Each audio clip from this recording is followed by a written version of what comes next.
I'm back getting ready and telling you guys another story time from Dance Moms. So hi, I'm Gianina. I was on season 8 of Dance Moms. If you didn't watch it, I don't blame you, but today I'm going to answer questions about the show that you guys had on my last video. The most asked question is it scripted? Is it not?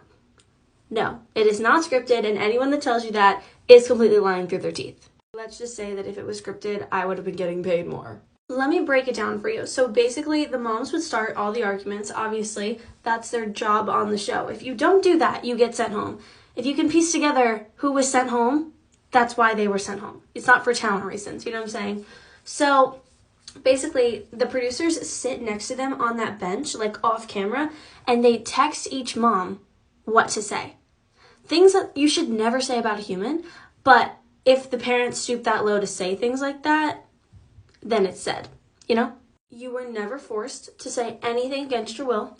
You had a choice to. That's why when things were said on the show that, like, somebody didn't like, it would piss them off because they chose to say it. You know what I'm saying? They were like, you know what, I'm going to say it even though it sounds awful and it's a complete lie. That's why my mom never said one bad thing about a kid. She only told the producers that she would fight with Abby and with the other moms. The producers would feed everyone a bunch of bullshit about each other that, like, nobody actually ever said. And like random things that they would make up, and they would feed it to the kids and the moms to start arguing over nothing. But we had no idea at the moment that it was over nothing. But like, I like to put it as in, if you fought over something and you said some really mean shit to someone, you still said it.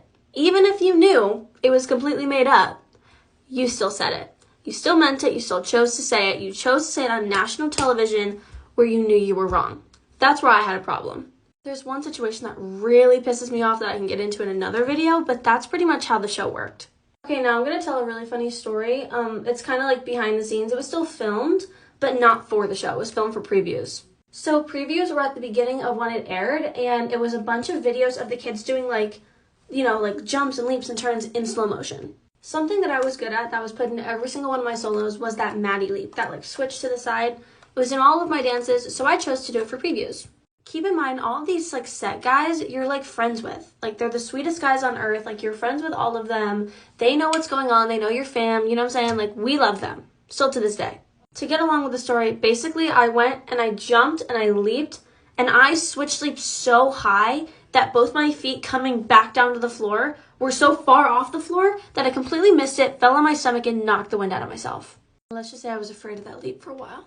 Then, all within literally 5 minutes, I passed out and threw up and scared everyone. In order to film the show later that day, I had to go to the walk-in and make sure I didn't have a concussion, even though I didn't even hit my head. Anyway, nobody could literally believe that I was fine after that, so